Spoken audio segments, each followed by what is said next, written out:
Great. Hi, so I'm David Kennedy, class of 98 here at Stanford, and as Peter said, I did a search fund for a while, a company called ServiceSource, which my partner Mike, who I bought it with, is still running, and thankfully it's still growing. I ultimately left there and founded a private equity firm called Saren Capital, and we invest in growth businesses. We take control transactions, or we take control positions in transactions that don't look too dissimilar from the classic search fund. And so it's kind of interesting, having been on one side of the table, I'm kind of on the other one now a little bit. And I think that informs my perspective a wee bit. I guess my comments would be just, first of all, I thought Florian did a terrific job at the very start. I think it's never easy to be the first cold call at the very first class, and I thought he did a neat job of laying out a whole bunch of the significant issues that you have when you think about entrepreneurship through acquisition and then these different models. Not least of which was the whole question about the opportunity cost, which I think he called out sort of very quickly. I think one of the things that's easy to forget is what the opportunity cost is, and of course it's always hard for us because we don't know what our careers otherwise might have looked like. I also feel like sometimes at these panels, just to call it out quickly, you're typically going to get the guys where everything's gone fairly well. Nobody tends to come to these panels and say, hey, I'm the bottom quartile, and I'd like to tell you about what it's like down there at the bottom. And I think that there are significant opportunity costs associated with doing the search fund. To me, the fact that the median search fund return is negative, where you lose half of your capital, tells you something. The fact that, you know, you really have to get into the top decile to make terrific returns and the top quartile to make decent ones. I can tell you, having been fortunate enough to be somebody who's at that end of the bell curve, that an awful lot of that ends up being luck rather than anything else. It's kind of random events that happen. It's companies that you're fortunate enough to stumble across when you're doing your searching. It's the fact that your key customers don't disappear in your first couple of years. As I think back to the guys who were doing search funds when I was first doing my search fund, we've been fortunate enough to have done better than most. And I think that if you had rank ordered me and my partner against all the other guys who were doing a search fund at the same time, we'd probably been somewhere around the middle of the pack in terms of capability. And I think that tells you something. I think as you think about doing a search fund, particularly most of the folks in this room, you've always been top decile at everything you've done. Most of you have been top percentile at everything you've ever done. Everyone always assumes they're going to be in that top decile case. And the reality is that everybody who does a search fund, or the vast majority of them, are people like that. And that there's an awful lot of luck that ends up going into what happens. For me, at least, that's my belief on the search fund side. That's one comment. One further comment, there was a great conversation, I think, here around control. And I think that one of the things that Peter and David asked us to do is to think about what we've learned over time. And I think that, to me, has been one of the biggest learnings that I had. I think for me, knee-jerk, doing a search fund, I wanted a very distributed search fund. I deliberately set up my search fund such that nobody had more than one unit, and we had 15 units, so that I could control my own destiny, and I thought that was generally kind of a good thing. In retrospect, what I was kind of saying was, I'd like to make sure that none of my investors actually cares all that much about what's going on inside of my business. And that none of them can stop me if I'm going to make some mistakes. Now, on the other side of that, sitting on the private equity world, and also having sat on a couple of search fund boards where things didn't go terribly well, I think there's an awful lot of value in having a concentrated set of owners who will help you and will put the time in to make sure that you don't make mistakes, and also to help you in terms of what it is that you're doing with your search. And so if you think about the classic private equity flow chart, if you will, there's sourcing, there's deal execution, and then there's working with the business post-close. Having a concentrated ownership in whatever way it's going to be means you're more likely to have folks who will be able to help you in all of those elements, whether it's on the sourcing side of things or it's on the execution side of things and diligence. And in particular, they will challenge you pretty hard on the assumptions that you have around the key decisions you're going to make inside of the business, both in the acquisition itself and then subsequently. As I look at some of the search funds that haven't gone so well, I think many of them would have benefited a great deal from a concentrated owner who would have sat there and said, hang on a sec, have you really done the diligence on this, and maybe done some of their own diligence to check some of the numbers. Would have spent time with the CEO and with the management team in between the board meetings as opposed to simply just one supporter. And I think that might have been a better outcome, knowing some of the ones that didn't go all that well. And so, you know, for me, I think that leads you to a bit of an answer from my perspective as you think about how to do this if you're going to do it in the first place. Which is one of the things that's in the case, and somebody I think mentioned it already, is, you know, the rank order outcomes here is you buy a terrific company, you don't buy a company, and you buy a company that's anything other than a terrific company. And that includes the ones that are mediocre, where you're going to spend 5 to 6 years of your life making not very much money for your investors and not very much money for you. I think you want to do everything you possibly can to make sure that you end up in the top of those, which is buying a terrific company. And if not buy a terrific company, then don't buy anything at all. And for me, that tends to mean that you're better off, if you can, on the sponsored search, because I think that's more likely to make sure you don't end up there. Now, the pushback that came out in the class was a sponsored search isn't something that's available immediately for most of us. And certainly it wasn't available for me as I was leaving business school, and also even as I did my search fund, which was sort of 2-3 years after being out of here. And I think that's right. And I think that that's life. And I think that in general, management and senior management is an apprenticeship game. And I think that the concept that says I'm 28 years of age and I've done 2 or 3 years of work experience, and now I have an MBA from Stanford and I've spent 2 years doing looking at hypothetical cases where I'm the CEO of GE, does not necessarily suit you all that well to being a CEO. And I think that it's perfectly okay to go through a process of actually learning and of picking up skills, whether it's on the sales or the operational side of things, before you actually leap off and take the biggest risk of your career, which is other people's money and other people's companies, employees that work for you, customers who are relying on you, and all the risk you have to take there. I don't think it's necessarily a bad thing to spend sort of 4 to 8 years, or call it what you will, building up some operational expertise so you're ready to do it. I want to come back and touch on that some more, because I think that's an interesting topic. I'm pause done there and Sean? Sure. And so first off, David usually says exactly what's on my mind, just more articulately, so I'll keep it pretty brief to start. I spent some time after business school actually doing a number of operational roles, which culminated in me being a general manager of a European division of a software company that we sold. And it was at that time I decided I wanted to pursue running a company, preferably my own company. And I did not have a rich uncle. So, I went through a lot of what you guys are talking through in this class, ended up thinking the sponsored search was right for me. I think a lot of the answers are, it depends on what you want to do. It depends on the partner that you pick. For me, I totally appreciate the concerns about control that came up.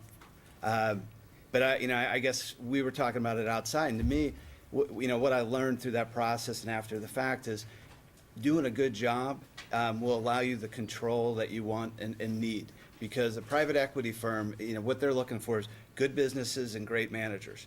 And if you're the latter, you're in good shape. You're gonna, and by the way, as David said, you're pushing yourself to be tested in the acquisition process, but also when you're running the business, which I think is what we all want. And me personally, I was not, although I had been involved in selling and buying a couple companies, I was not a deal person. So what they brought to me to bear on the M&A side was actually very valuable to me. So it was a very good experience, but I felt a good level of trust with them. So I think that was what was important, because, and I'll give you for instance, we talk about why I think experience, at least was important for me. Some people I think could jump in and could swim. I felt like I wanted to be prepared, and when I was ready to search for a company, I felt confident that I would do the investors and the organizations I'm running justice in that role, and that was important to me personally. But it was a great company that we bought. The investment thesis we all liked. I made it through a bunch of rounds with the private equity firm. We bought it. It's high-end modern furnishings, and that was approximately 5 days before Lehman Brothers imploded. And our largest market was New York City, while they were national. And so I didn't find that scenario anywhere in the investment thesis. So the point is, then I was like, man, I'm glad I can at least rely on some experience saying, okay, I can throw the plan out the window. Now we got to go to what's really in front of us. And I'm not sure I would have been comfortable doing that at 28 or 30. But of course, we all advance at our own pace. So anyways, I think the control piece I understand, but also it's all negotiable. So I had the right of first refusal in my agreement. If they didn't want to back the company that I want to invest in, I actually had the right to just basically, it was like they had bought the units in the search fund. So again, be flexible. Don't think it has to fit up. Everything's the same. David already talked about the risks. I think there's professional risks and there's financial risks. And we'll talk, I think, a little bit more about them. Finally, I just leave it with, figure out where your passion's at. We talked about, I'd worked for a couple of venture-backed startups in my career, and that wasn't me. I wasn't that guy that had the killer idea, whether it was technology, that I was in, or just something different. That wasn't me. What really fires me up is taking an organization, agreeing on a vision, developing a culture, which, by the way, even though it's an established company, trust me, you can put your footprint and your stamp on that for sure, and achieving great things together. That's what fires me up. I've got 2 engineering degrees, and I run an internet retailer. So, it wasn't what, I'd figured out, but I love it. So that's it. Great, thank you. Michael, as you talk, would you tell us why you chose the path that you chose? Sure. So I'm the self-funder, which is, as someone correctly pointed out, doesn't necessarily mean you don't take other people's money and you have to have it all yourself, but you are the one that's funding the search. And I chose that path because I had a very geographic specific area I wanted to live in. For reasons of just family, I wanted to stay in Northern California, and my search area was basically San Jose to the North Bay, East Bay, and the Peninsula. So I wanted to be in that area, and I wanted to leverage off some very specific industry experience I had in the past. I felt like I had some investors that I could go out and I could find the right company. So I didn't feel like I needed to go take other people's money in the form of a search fund, and I didn't really think they would allow me to have those kinds of restrictions, which were pretty significant. The majority control thing the control thing comes up again because I also felt like I wanted to have control. Now, as it turns out, that's a false need. You've already said it. Competence is control. And so, actually, after 8 years, I'm coming full circle because I'm actually selling my company. Should be closed at the end of this month, and the due diligence is done and everything. So, knock on wood. And I'm going to be the CEO of the company that's acquiring me in return for a small percentage of the company. But now I've actually got a platform. I've got a company that's large enough. It's going to be an $8 million company, 40 employees. I actually have competent middle management. I'm going to be able to do much bigger things with that minority ownership, and there's no way they're going to get rid of me. I mean, I've looked at their books. They need me. And so, this whole notion of control, it really is more about kind of what do you bring to the table, and it took me a while to get there. But I'm finally there and looking really optimistic about the future and what that holds for me. Great, thank you. But you guys? Should we speak at the same time? Yeah, we're gonna both speak simultaneously. Pick one and listen. My name is Lucas Braun. I was a class of 2007 at the GSB. Upon graduation, Ryan and I launched Brown Robin Capital as a search fund. We searched for 14 or so months and then found a business and acquired that over the next 6 months or so. It's a commercial data center services business called OnRamp. It's located in Austin, Texas, which in the search fund world, short of buying a business on Union Street in San Francisco. Lombard Street. Lombard, got it. Sorry, that's much worse. is a pretty big win. I want to make a couple of comments that I heard during the initial conversation, which I thought was productive, and I thought outed many of the issues that Ryan and I were considering when we were evaluating our next professional step. I heard a lot of folks talk whose opinions appear to be informed by the notion that your knowledge going into this is stationary or at a point in time. And I'd like to add that most of what I've done on this journey has been an evolution. I think you start the search knowing 2 or 3 industries you might be interested in. You look at 2,000 businesses over the course of 2 years. You have a much better sense for what you like and don't like along the way. So some of these issues that were discussed around what should I be looking for in an investor set, well, it's really hard to know. If you were to read our original PPM, I think you'd be fairly embarrassed with the industries we were interested in, candidly. So, I mean, I would just encourage you to acknowledge that you will be growing along the way, and part of what was attractive to me in this process was I'd be growing along with a group of investors that had already done a number of comparable experiences, whether that was M&A. I think David covered it perfectly well in terms of the skill sets you should be looking for in your investor group if you have the luxury of being picky about investors. And the second part of that was the ability to do it with a partner. I think I did a fair amount of introspection during this process and was relatively clear in my own head that this wasn't something I felt comfortable doing alone, and I was fortunate enough to have the ability to do it with someone who complemented me from a skill set and experience perspective, but also from a an emotional disposition perspective. I mean, the amplitude of the waves, of the ups and downs in this process are so much more pronounced than you know before you go in. So it's great to have someone to say, you know, we'll get them next time, or are you crazy? That's the worst industry ever. Why are you spending time on that? Or, you know, to laugh about a cold call that goes terribly awry, because they will. And so that was a big part of my decision process. And then the one other point I'd make about some of the discussion I heard was really thinking through what your opportunity costs are, I think, and defining what failure means to you. For me, I didn't view this as something that would, the downside wasn't that great for me personally. I was, you know, I had a girlfriend, then fiance. I wasn't geographically attached to any one place. I felt that if I treated all of my investors ethically and responsibly and made relatively intelligent decisions along the way, you know, I'd have another crack at the whip. I think we all graduate from the GSB with an unhealthfully wonderful sense of professional invincibility.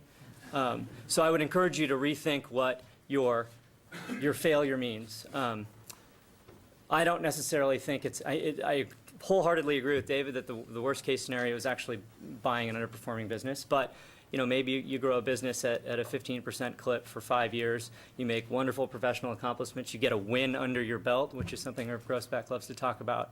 And then you figure out what you want to do next. So for me, I viewed it as more of an if not now, when kind of a prospect. So I'm Ryan Robinson, also class of 2007. I wanted to start off by thanking Gus and Lou, that's right, you're my boy Lou, for sticking up for the traditional search fund. You guys did a great job kind of walking through a lot of the pros, especially, and the cons of the traditional search. And I think one thing that came out is that, you know, there are a lot of pros and cons for all these different models, and they exist kind of at different points on a risk-reward curve. And one thing that Peter brought up at the end is a lot of this is very personal. So, you know, where you feel comfortable on that risk-reward curve, and, you know, risk-reward isn't all dollars and cents. There's also, you know, professional risk, credibility risk, and there are lots of different things that play into that kind of make up where you think these different avenues of entrepreneurship kind of fall on that curve. And so it's important to kind of keep those in perspective as you're thinking through what your options are. One of my favorite things I heard was from Chris, who said it's not as glorious as we're making it out to be. Sometimes you're talking about, you know, moldy food in the refrigerator. We haven't had to deal with that yet, but it's not glorious. So there are definitely times where we're dealing with things where we look at each other and say, I can't believe that I just spent an hour of my life talking about, you know, the food in the refrigerator. That being said, that's not how we spend most of our day, talking about what's in the refrigerator. So you get much more of a spectrum of, you know, what products should we be launching, how should we be handling our largest customer who just had a customer service issue and is talking about leaving, and then you also have somebody took my parking space. You deal with much more of, you know, a wider range and everything in between. But Lucas brought it up. I think opportunity cost is also, I feel like I'm making a lot of touchy-feely comments, even though I'm the numbers guy in our relationship. But I think opportunity cost is another area where there's a lot of discussion about opportunity costs, and I also don't think that that's all about dollars and cents. So, you know, thinking about what really are you giving up. When I look at what I'm doing right now, I could have been making more money in another profession, but I couldn't have been happier. And so when I think about my opportunity cost, it was much lower than, you know, what you put down on paper or what I could have modeled in an Excel spreadsheet. And then the last thing is timing. You know, I think Lucas said, if not now, when? And that's really kind of the attitude we had going in, that, you know, one can say you'll always have the opportunity, but when you think about yourself in 3 years, 5 years, and 10 years, and put yourself in, you know, the future you's shoes, and you've got a wife, a mortgage, this great job that's paying a whole lot more money than you're making straight out of business school, you know, the opportunity cost and decision set changes a lot, and there are a lot more people who are involved in that decision than, when we were doing it, it was just us and our girlfriends who still had a parachute out if they wanted it. So I'm going to rotate through here with some questions, and let me start with Michael. Just in terms of operating a company, you'd had operating experience before. How is the experience of operating your own company?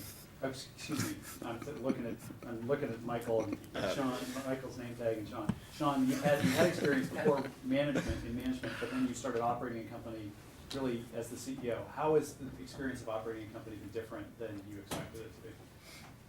Well, first, it's very different than running a P&L. I mean, the P&L is very good experience, and having managed sort of sales and operations, great. But it's different when you can always talk to the CEO at the end of the day, when there's a big decision has to come down. And obviously now I have the opportunity to work with the board on those decisions, but it's different. And for me, different in a good way, because when you're talking about things like culture, strategy, vision, you really do get the chance to put your imprint on it. So again, I think that was great building blocks, but it's I think a very different experience. How about Ryan and Lucas, or either one? I'll ask you, Lucas. How has it been different operating a business now for a 1 year last week. 1 year last week. How has it been different than you expected it to be? So I think the biggest difference from my expectation was that on paper I could PowerPoint the heck out of any problem, right? I can think about what the 10-year plan should be, and as a result, what the 5-year plan should be, and as a result, what the 1-year plan should be, and as a result, what the 15 strategic initiatives I need to be working on at any given day are. And every Monday, I go into the office and I write down the 5 things I desperately want to accomplish for our business, and I'm lucky if I get to 1.5 of them, because there's so many tactical things that come up along the way. So for me, I think my largest challenge thus far has been, how I manage my time, how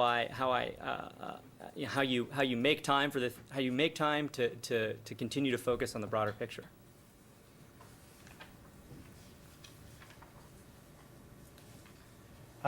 David, you bought a company and then you've started a company yourself. So you've sort of had both senses of those. Could you contrast those for us? I mean, how have they been different in terms of satisfaction and fulfillment? It's a good question.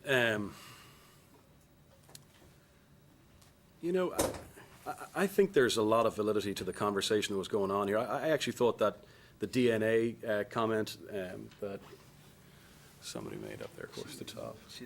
She left. Yeah. Was it Min, I think? Anyway, she's not here anymore.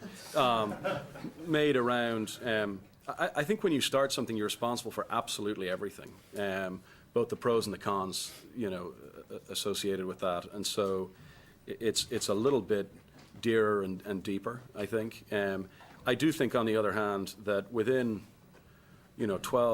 probably 12 months, maybe it was 24 months of having bought our company, Mike and my stamp was pretty heavily on it. But there are some things that just take an awful long time to change. I mean, it's really hard to change the culture of a place. We were very lucky. It was a terrific culture that we actually, that we got, but there were bits of it that we didn't like. And they took an awful long time to get rid of and to stamp out. I think it's very hard to, you can't replace your entire HR organization, essentially, or kind of your middle management. And I think 70 to 80% of the folks we were thrilled to have, and 20 to 30 we weren't, and it took a while to make some of those changes. And so I think something you start yourself will always just be that touch dearer, I think, to your heart than something that you take over from somebody else. And you just have a little bit more, obviously, freedom. You have 100% freedom to make all the symbolic choices, all the hiring choices, all of the cultural choices when it's your own business. And it just takes a while to shift somebody else's baby. Thank you. Switching topics a little bit, how did each of you guys attract investors? And I'll just go through and maybe start, Michael, with you at the point when you raised money. How did you guys attract investors to your fund or the acquisition? So for me, I focused on people I knew initially, and because I was buying a very specific company, a very specific industry, I went to people that I had had prior experience with. One of the individuals I'd actually who ended up investing, I worked with. So I was able to go with a lot of credibility, put together a business plan, explain why I thought that this was a time to buy and why I thought that I was the right person to run the company. And there was a certain amount of credibility just out of the gate because I wasn't a cold call. There were people that knew of me or had worked with me. And so primarily it was about selling myself to people, and because I wasn't buying a very large company and I wanted to remain majority ownership, I didn't need to raise more than 2 investors worth of investment from 2 investors. So I was able to stick to kind of an inner circle of people who already had experience with me. We went after 2 kinds of people at the highest level, people who either knew us well or knew the model well. And beyond that, it was really hard to kind of convince someone, hey, we're good guys, and hey, this is a model that can work. So that's where we started at a high level, and we went after the people that either knew us best or knew the model best first and tried to build some momentum. So we went after, two guys I had worked for that did a search fund, and so they both knew us well and knew the model intimately. So they were our first investor. And I think the case talks about Irv had said, hey, will you call this buddy of mine? And so anything Irv says, you do. And so we called this guy, and then he said, hey, I'm in, because he knew the model really well. And then, you find that it's a pretty interconnected community. And so as we continued talking to different people, we started figuring out, who do we want to work with and who brings, all of these things to the table. And I thought it was interesting that one of the last things to come up was the deep pockets, because, you got to start there. You want people, well, A, they have to have the money, and they have to have the money that, the kind of money where this is a small enough percentage of their net worth that they can take on this kind of risk. And so, that's a pretty substantial amount of net worth.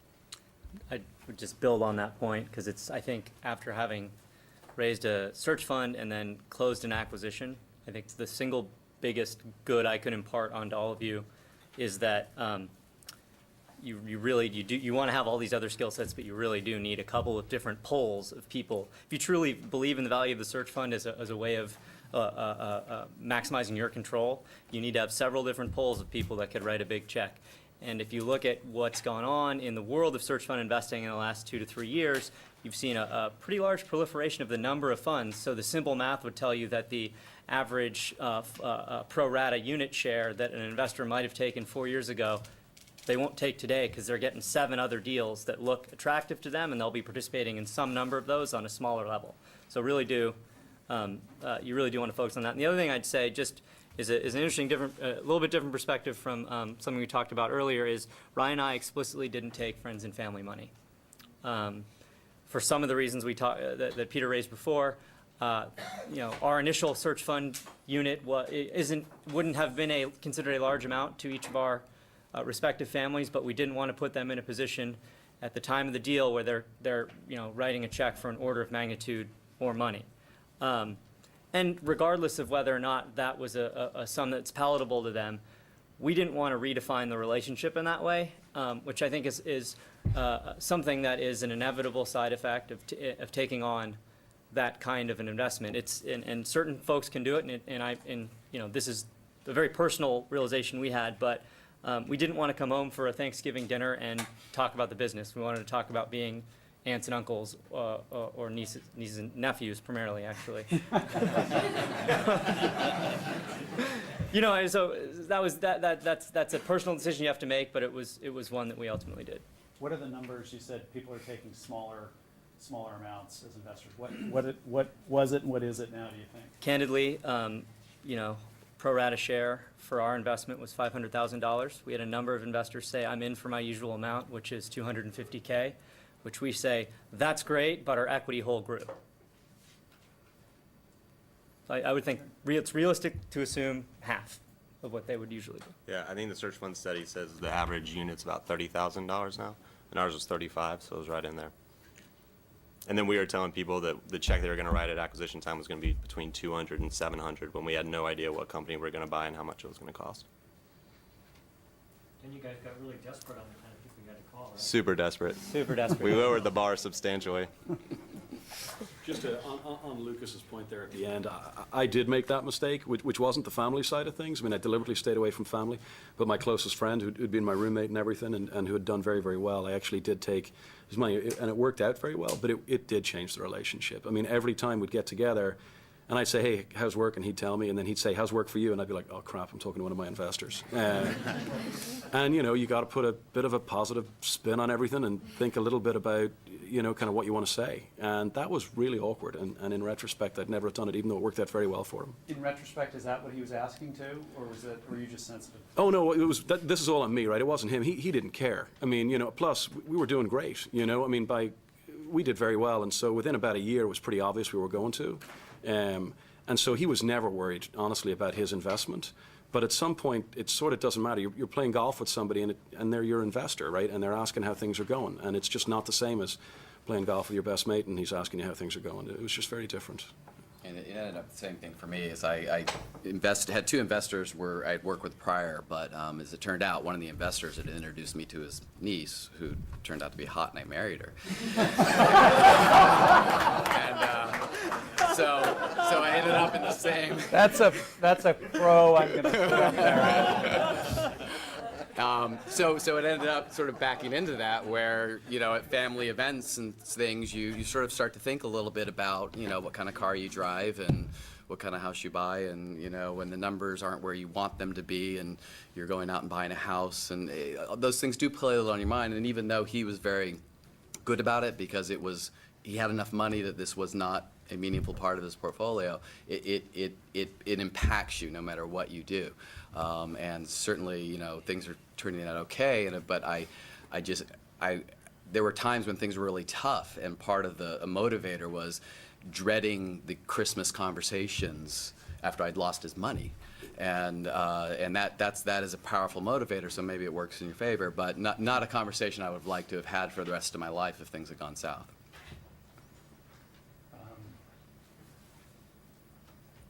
What are the two best things, and actually I'd like each of you to answer this if you will, and I'll ask the opposite question, but what are the two best things you did along the way? David, if I could start with you.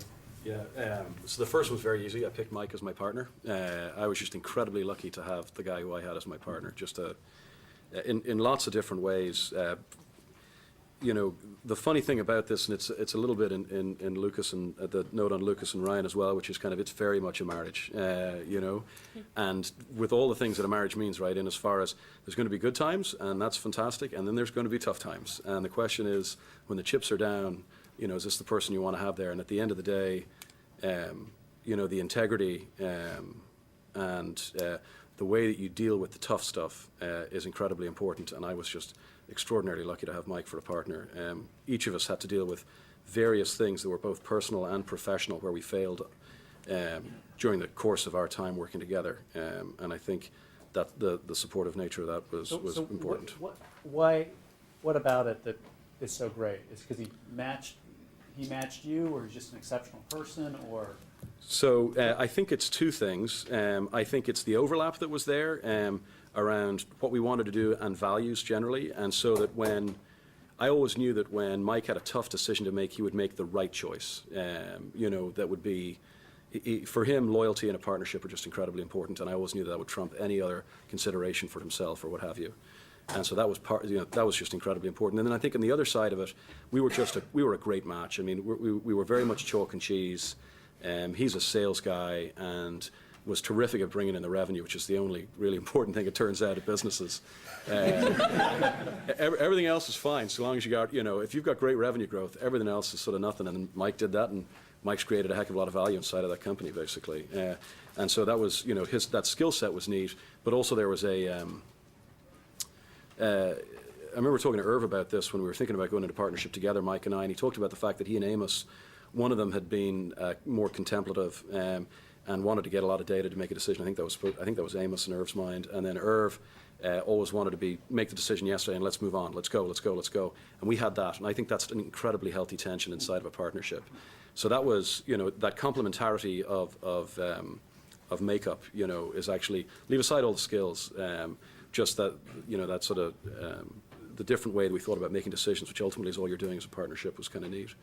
So I think that was the first great thing. Let's think the second. I don't know. I mean, almost everything else sort of is less important than that, frankly. We probably made one really terrific hire.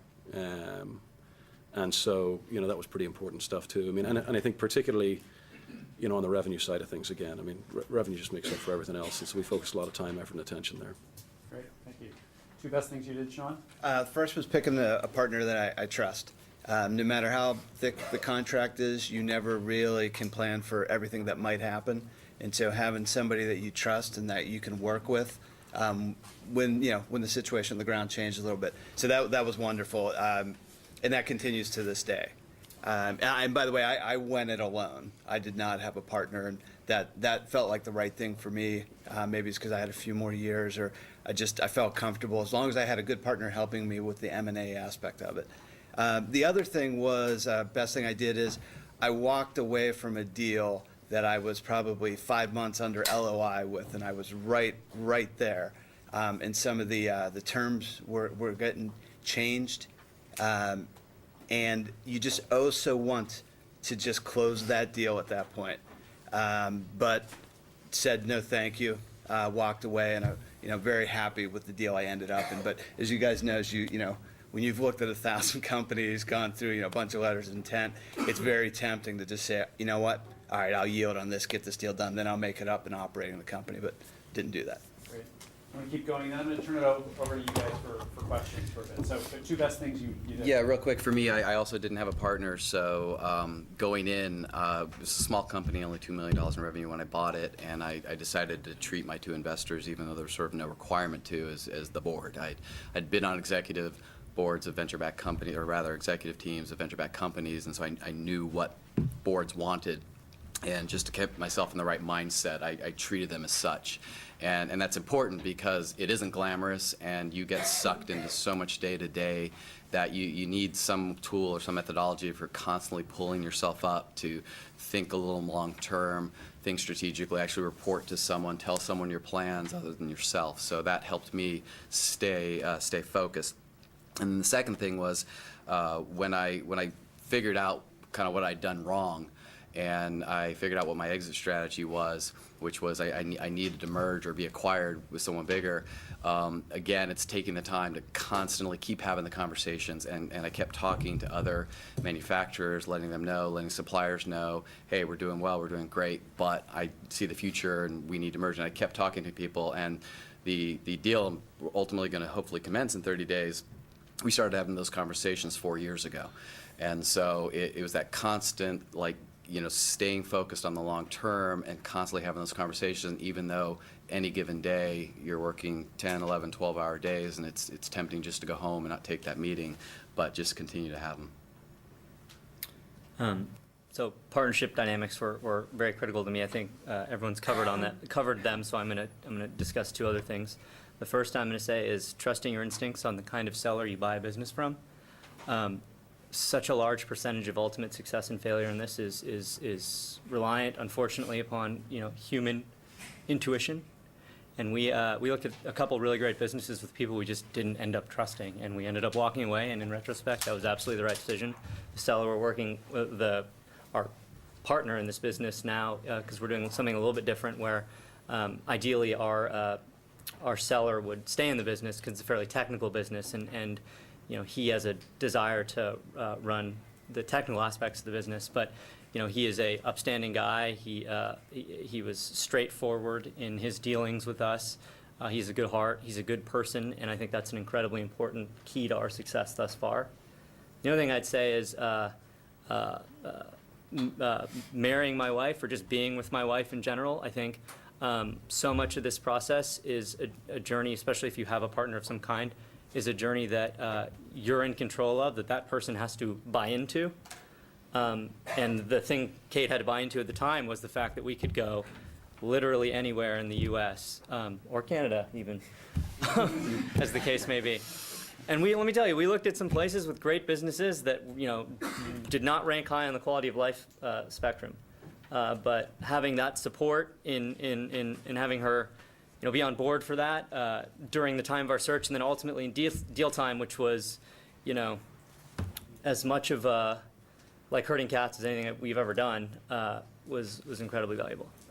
Great. Ryan? Well, everyone's touched on it, and it was the first thing that popped in my head is partnership. I won't talk about it anymore, but I think it speaks to kind of how important that aspect of any entrepreneurial endeavor with any of these models or other models is. I think one of the best pieces of advice we got from other search funders was celebrate the small victories. We like to talk about this process as climbing a mountain, and you picture the peak in front of you, and you think how wonderful it's going to be when you get to that peak, and then when you get up there, instead of looking back down at your accomplishment, you're looking ahead at the next peak that's twice as high as the one you just climbed up, and you're scared, and there's so much work to be done, and you can't even think about what you just did. So, you know, we try and every little thing we do, we try and have a little celebration. I mean, we finished our PPM, which is like great. We wrote like a Word doc, and we went out and took the afternoon and went surfing, and Based heavily on David Kennedy's piece. yeah, I mean, we totally stole their thing, changed the names. We did use it as a model. I stole it from someone else. That's awesome. The gift that keeps on giving. Anyone knows who wrote the originals? That actually segues nicely into my next point, which is there's a wonderful community of entrepreneurs, especially the search fund community, which is what we've been tapping into, that we reached out to, whether that's investors, which is, you know, the community that's directly tied, you know, incentivized to be there for you whenever you need it. But more importantly is all the former search funders. I mean, we talked to a number of people who are starting search funds simply because we have no idea who they are, but we just know how valuable it was for us to talk to search funders before us. And so it's our way of kind of giving back a little bit, because we can't give back to those guys because they still know more than us, even though, you know, we're building experiences. So we just kind of try and pass whatever knowledge we have on to the next guys. And so, you know, that's been very valuable for us to be able to reach out to different people at different times. Great, thank you. Let's take questions from the group. You guys help me, since my back is here, help me pick some people. I'll start with JP, and then maybe you guys can pick and make sure we get to a lot. JP. Sure. So this question just applies a little more to Lucas and Ryan. Did you guys think about raising search capital while you were still in school? Or it seems like from the case that you waited like right after school is when you started that process, but we've heard things of people raising it when they're in school or not. Maybe you're just surfing, but you can. No, it's I'm actually a big proponent of that. We don't we surf that much. we decided to give ourselves the summer off after school, which is in retrospect incredibly gratuitous. But we we made the decision during school that we wanted to fully engage in the GSB community and what it had to offer. And we were both doing things that required, outside of the classroom for the GSB community, that required a fair amount of time. We spent a lot of our actual in-school time sorting through this notion that we were fundamentally redefining our relationship. So a lot of our actual work product from, halfway through winter quarter and then spring quarter was what would this look like between us? Let's talk about downside scenarios. Let's talk about what you think you'd be good at, what you think I'd be good at, and then let's go from there. So our goal was to graduate from the GSB with a healthy sense for how we would be working together.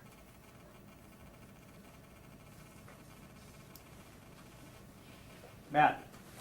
Yeah, I guess the question would be for anyone, but I think either Ryan or Lucas mentioned the fact that there's been a proliferation of search funds recently, and you had mentioned that from the aspect of people are making smaller commitments, but as you see the asset class maybe not mature, but at least grow, do you think you might see what happens in similar asset classes like private equity, where as it gets bigger, returns come down when everyone starts searching for like asset-light services business? Or do you think that having just completed the search, there's enough of them that returns just depend a lot on the individual person of the team?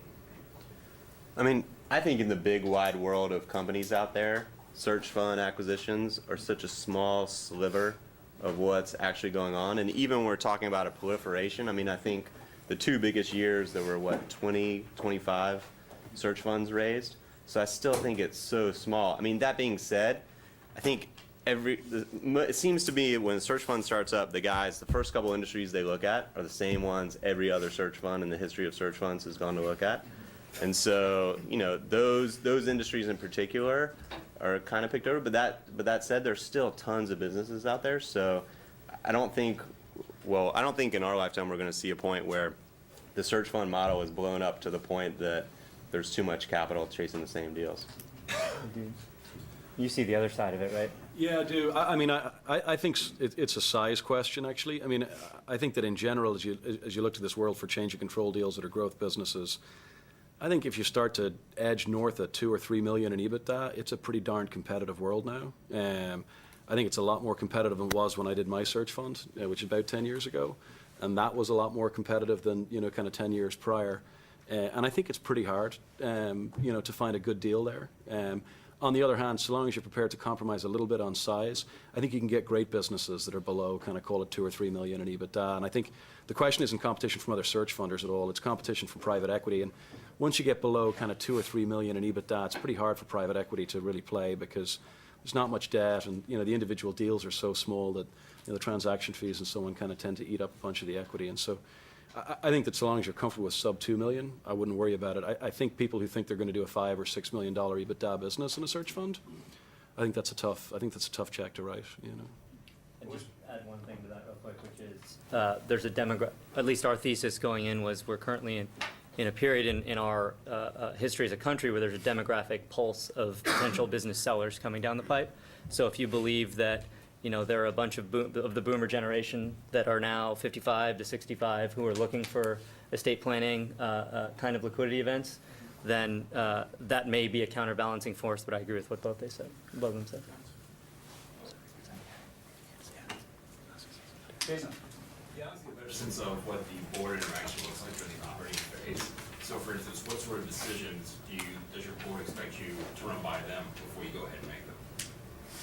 I'll give it from the sponsored search. So it's, and I think the composition of the board is something that's very important. So obviously we have several members of Alpine Investors, who's the sponsored PE firm. But I push to have outside board members as well, because I think it's a good dynamic. It goes back to competence, is the control.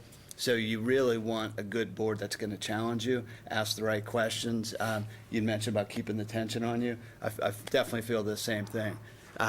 So as far as the kind of decisions we're making, it's what you would expect. We've got an annual plan. We've got a quarterly plan. We've got monthly financials. We have debt on the business. So, there's sort of covenant reports for the bank, which, again, I don't love debt, but it's a focusing impact on how you run your business.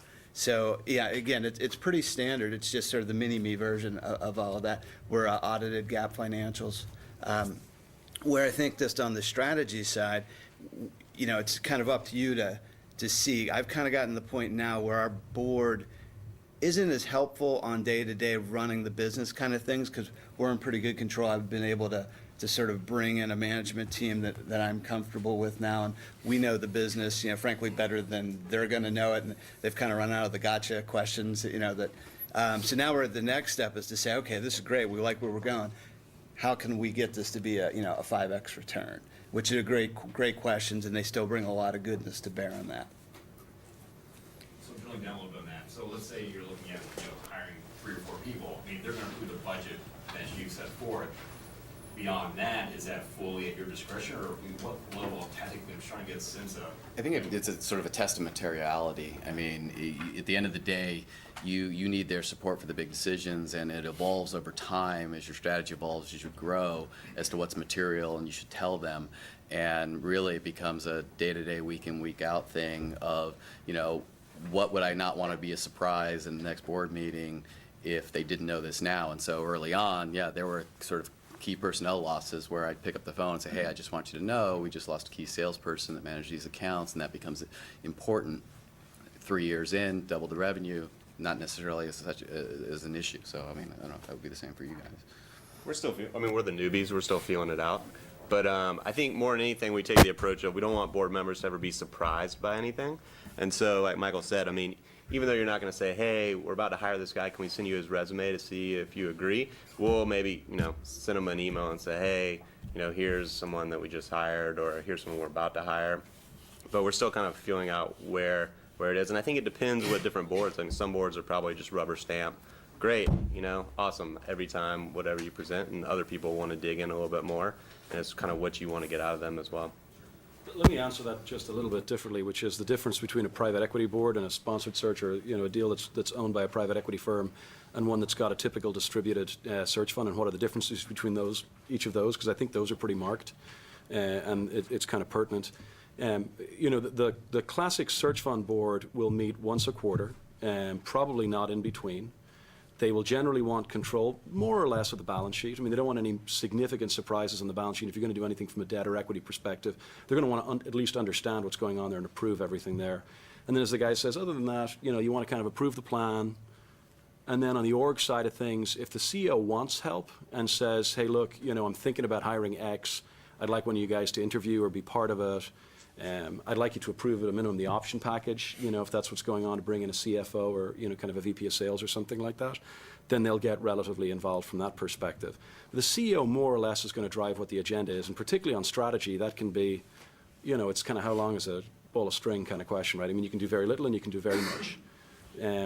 I think with a private equity board, it's going to be very different. I mean, you're going to have an operating call once a month, and you're going to go through everything significant that's going on inside of the P&L. So we're going to talk about all the variances inside of the revenues and the cost of goods sold and the SG&A.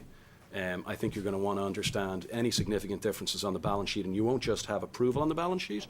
If it's a private equity sponsor that owns the business, they will control the balance sheet fully. They will tell you what's going on with the balance sheet rather than the other way around. They will tell you, we're recapping it, we're changing the debt structure, we're going to pay some dividends this year or not. The private equity firm will own the balance sheet as opposed to approval on the other side. And then on the HR side of things, the good news is, I think if you've got concentrated ownership, they're going to be very involved, again, if it's the right firm, in helping you recruit and in saying to you, hey, look, let's go get a CFO here, or let's get a VP of sales. And they can actually take a bunch of that work off your shoulders and do it for you. And now you'll clearly always make the decision because you're the CEO. You hire the team, and that's got to be the way it's going to be. But they'll provide a whole bunch of support there on the organizational side. And then finally, on the strategy side of things, to the extent you've got major strategic questions that are going on, you can expect a fair amount of engagement. And again, with the right firm, they're actually going to they'll provide resources and actually do a bunch of work for you on the side on whatever the particular strategic issue is, whether it's tuck-in acquisitions, new geographies, whatever, new product lines.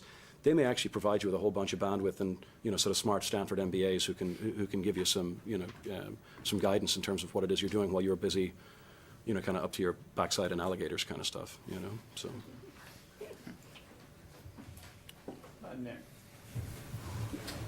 So when you guys set out to look for a business, are you thinking, I only want to stay, besides the self-funder, do you want to stay within the U.S.? Do you say, Canada or maybe, China or Europe or something? Is that going through your head, or is it kind of whatever deal I find is what I find? Let's hear you guys, and then David, since you're investing around different things. We took a pretty dorky consulting approach at first, which was, we're going to... You can guess who drove the train on that. We're going to break down, the 30 MSAs in the U.S. by economic viability and quality of life, and come up with 12, and then give each of our girlfriends a pass, a veto power over one, and get to a list of 10. And then Jim Ellis kindly said to us, there's no way you're going to put a non-economic limitation on my option for you to buy a business. So we looked everywhere. David?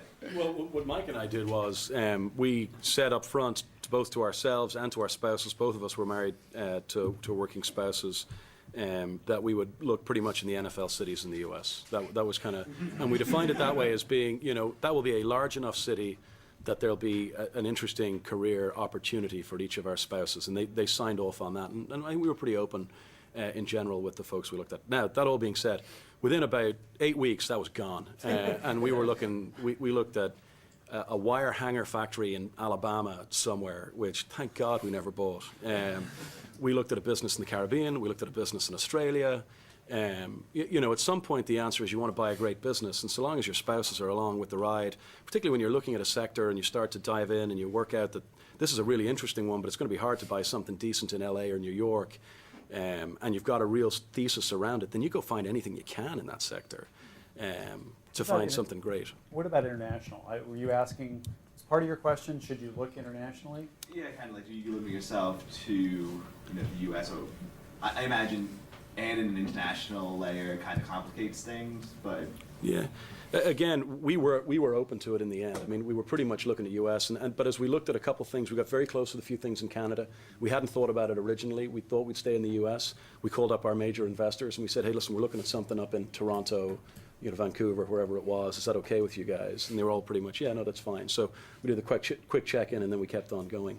For us as a fund, we wouldn't do anything outside of U.S. and Canada. We're happy to look at Canada. There's just like governance and our ability to help supervise and add. And then there's something around the legal issues and the foreign exchange issues. And the one deal we got very close with in Canada cost us a fortune in tax advice. And so we're kind of a little bit once bitten, twice shy, and even looking, in Canada these days. My wife and I had the dumbest thing. We said every month she could take a city off the list. So we just kept making it smaller and smaller and smaller. It's still, I can't think what was going through our head, but the first city she took off the list was Dallas, and that's where we ended up buying a company. Yeah. All of you spoke about the partner that you had, and that was the greatest decision that you made. So I'm just wondering that have you come across people who have not made that decision and that led to their downfall? And when people are actually potentially looking for the partners, what are the things they look for? Are they good friends, or is it your gut feeling, or is it the complementarity of the skill sets? And what are the things you should do right from the early on when you decide, okay, we are going to be partners? Do you want to take that?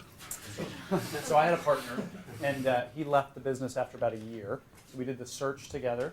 I would say that he absolutely added to the search process and to the operations of the business somewhat, but less so. I don't regret having a partner. He was a good partner and was a really good guy and a stand-up guy when things started heading in separate directions.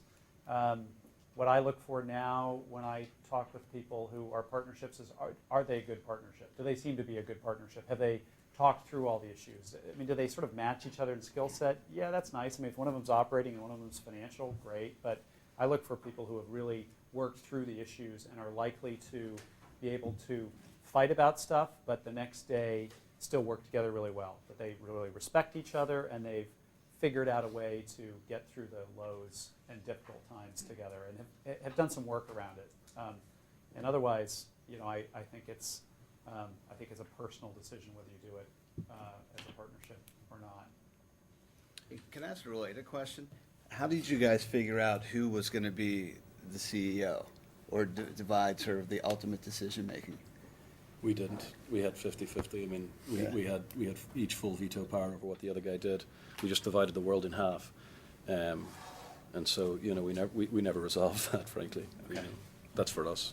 Same for us. I mean, Lucas has the title of we kind of set it up where one person was going to get the title of CEO and the other person was going to get the title of president and chairman of the board to try and make it as even as possible, same thing. And so, Lucas is the CEO, but when it comes to decision making, for us, we kind of looked at it as we knew each other so well and knew that our strengths and weaknesses were pretty well aligned, such that when any issue came up, it was probably going to be in one of our wheelhouses and not the other one. And so, the other one kind of generally defers to in those One thing I situations. would also just add, I did go down a path with somebody else, thinking about doing a search fund with them, and then pulled back. Not quite at the last minute, but I was kind of, a fair way down the path with this person. And the thing that for me was the red flag was I didn't feel that it was very easy to have difficult conversations with him already. He was a friend of mine from the GSB. He was a classmate. Mike, who I ended up doing the search fund with, was not somebody who I'd known all that well before we started. We spent about, I didn't know him, and we spent 3 months working together deciding whether or not we wanted to do a search fund. We both wanted to do something like it. But this particular individual, it was just we couldn't have the tough conversations. There were a set of things he wanted to do, he said, around the search, and I'd try and talk to him about him, and he'd kind of avoid him, and it all sort of got a little bit passive-aggressive. And I think the one thing you want to get out of a partnership is the ability to have the other guy, the other person, play devil's advocate all the time, right? I mean, that's the value, is when you sit there and you say, I've been doing X and Y and Z, and that person comes back and says, well, geez, why is it a total waste of time? Why are you spending time on that? And why aren't you spending time on A and B? Because there's no, you don't want to pat in the head and say, nice job kind of stuff, right? You want somebody who's going to actually make 1 and 1 equal 3, and that means you have to be prepared to give tough feedback and have tough conversations. And so that's the only test I would make sure I applied if I was thought about a partner is, if you can't have tough conversations, don't do it. Beyond that, I think it's very personal. Why don't we take another question or two, Brad? So, quick question. Have you ever heard of, some of you guys seem very familiar with the space, of a search fund that has actually bought a company in an emerging market, whether US based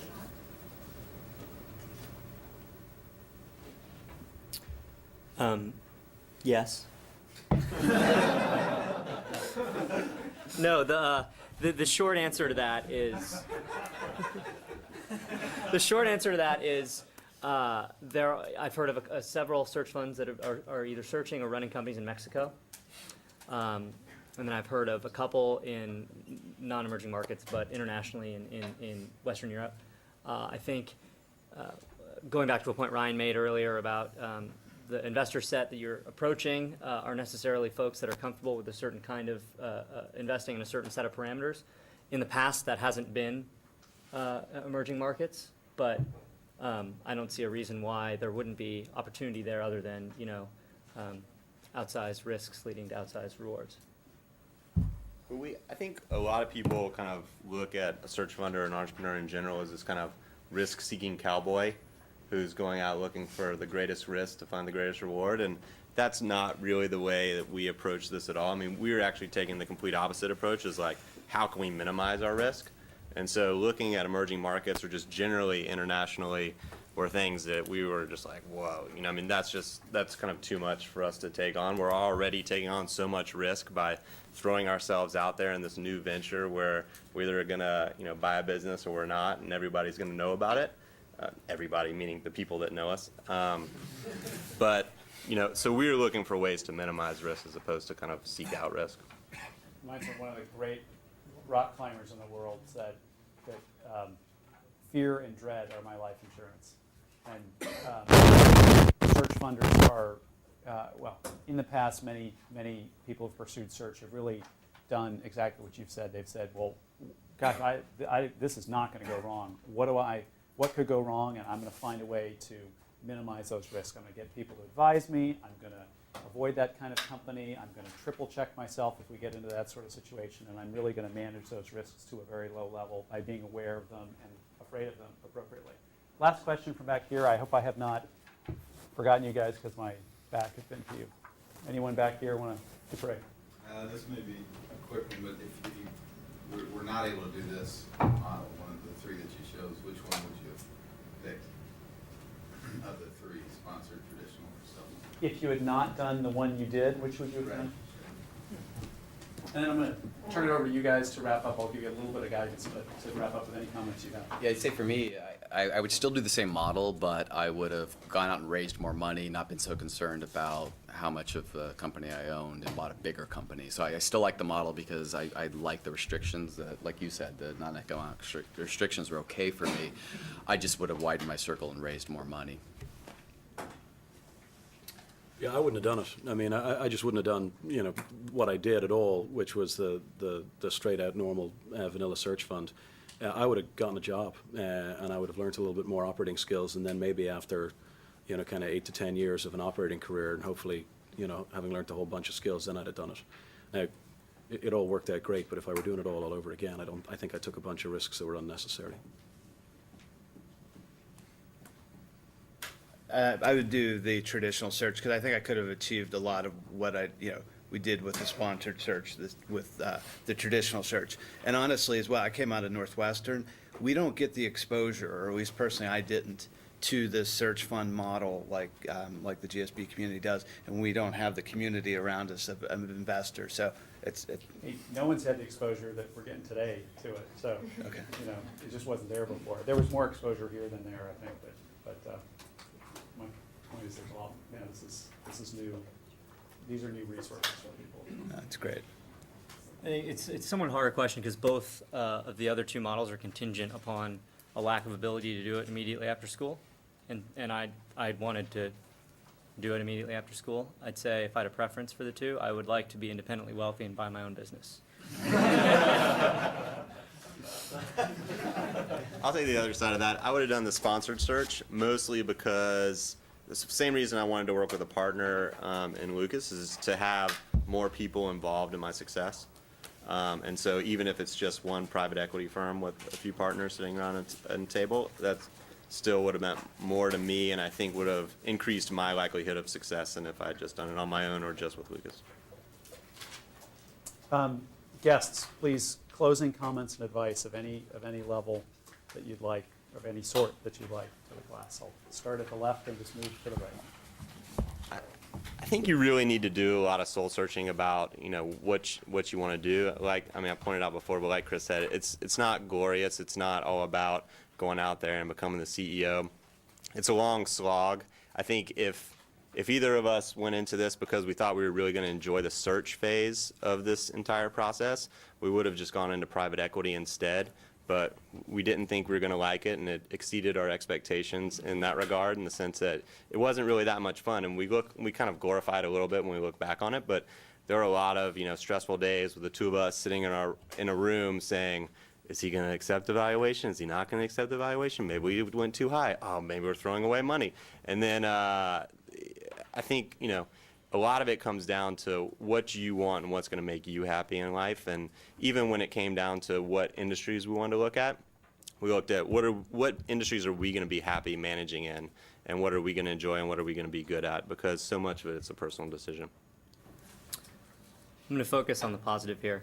When I started my second year, I just couldn't picture myself doing anything else. And it was a decision that required me to forego my sponsorship for my consulting firm, which didn't sit well with the members of my parents. You should have a panel of parents one time. You should have a panel of earlier. That'd be amazing. Or spouses. Yeah. I'll volunteer my father. Didn't sit well with my parents. It required foregoing a lot of other opportunities I was thinking about doing. But and it was a hot mess along the way. But today, I couldn't picture myself doing anything else. I'm incredibly happy doing this. I'm incredibly fulfilled every day to come in and have the ability to think critically about something, and then talk to the folks that will help make that happen, and then see it happen and see that garner success and results. That's incredibly satisfying to me. It's not for everyone. I think doing it with a partner was critical for me. So I would just encourage you to think about whether this is the right time in your career. And if it is, reach out to the search fund community, start to get the questions you'd want answered, and then take that leap. I'd say the thing that hasn't been covered here in years past has been covered more, sort of the personal impacts and sacrifices. And I think one of the things is when you're thinking about, is also think about your spouse or who you're with. Because it's, the opportunity costs are pretty significant, and what you do on a day-to-day basis and the stresses and everything. I look back in hindsight, I'm glad I did it, and I'm very happy with where I'm at, but that's not always the case throughout. And if you don't have a supportive family environment and spouse, when I bought this company, in the 4 years after I bought the company, we had 2 kids. My wife got her master's at UCSF.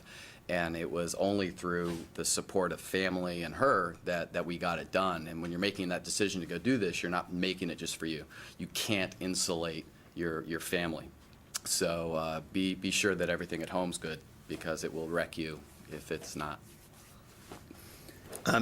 Amen to that. I started the search with a wife. I now have a wife and 3 kids. And it's only been 3 years. So, yeah, it's crazy. But to have that support in sort of the buy-in of where you might end up, and some of the unknowns and the risk when you are walking away from sort of known, sort of comfortable lifestyle, your partner needs to be committed to it for sure. I think that's hugely important. Just, I guess practically, I'd just say think through the risks. For sure. Again, everybody, it's an individual decision, but the professional risks and the financial risks, I thought that one page, the histogram of the returns was pretty telling.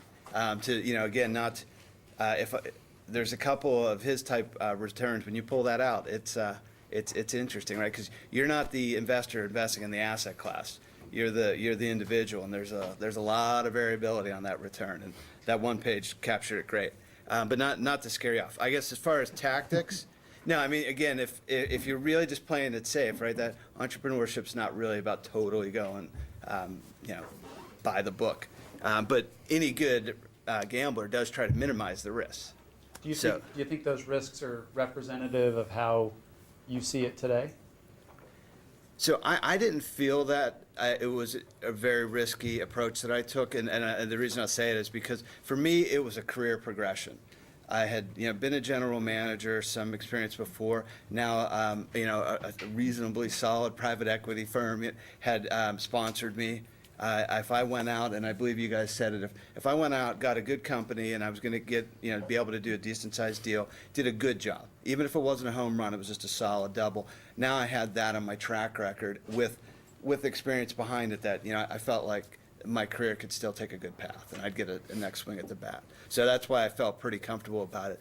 Right after I explained to my wife why that salary was kind of going to be like 60% of what it used to be for a little while. But on the process itself, I learned a lot from the folks behind me. You know, and I think you guys did a good job about it. Just be systematic. Just be ruthless about, you know, cold calling, really getting as many good deals as you can in the top of the funnel, you know, and qualify them out as fast as possible. And I saw a lot of people who came behind me do a very good job that I learned from. You know, had Salesforce up and just, you know, really were like good salespeople. You got to create a full pipeline just to close one deal.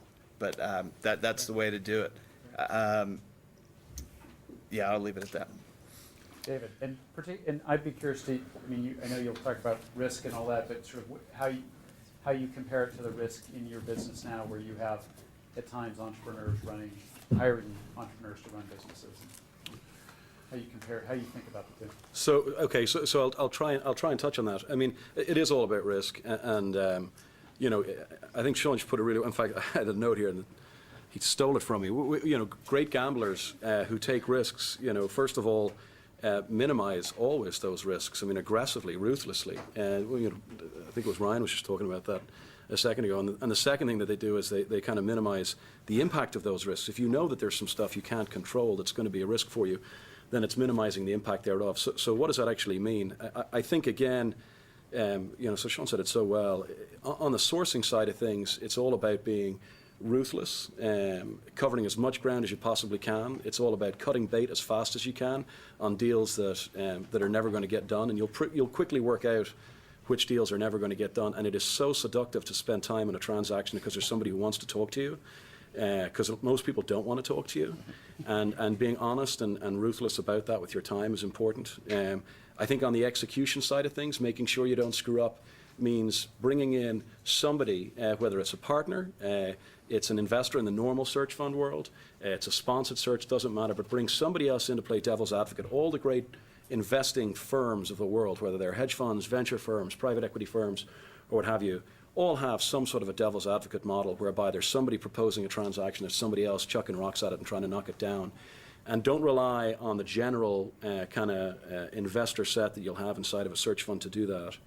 And then finally, when it comes time to run it, you know, how you maximize the chances of success on that is, I think, again, the control issue is always something that's there. And there's really two ways of managing boards. And I think the worst advice I got on my board was given by somebody who has generally given me the very best advice of my career and who shall remain nameless, other than the fact that he's teaching here at Stanford on a regular basis. And the advice was, it was something along the lines of the court-appointed state psychiatrist is not your friend. And he said, and that's your board. And in general, what he meant was, you know, don't reveal too much to your board. They're the only guys who can fire you, you know. So never present a problem until you've got a solution, and never bring them in too early into stuff, right?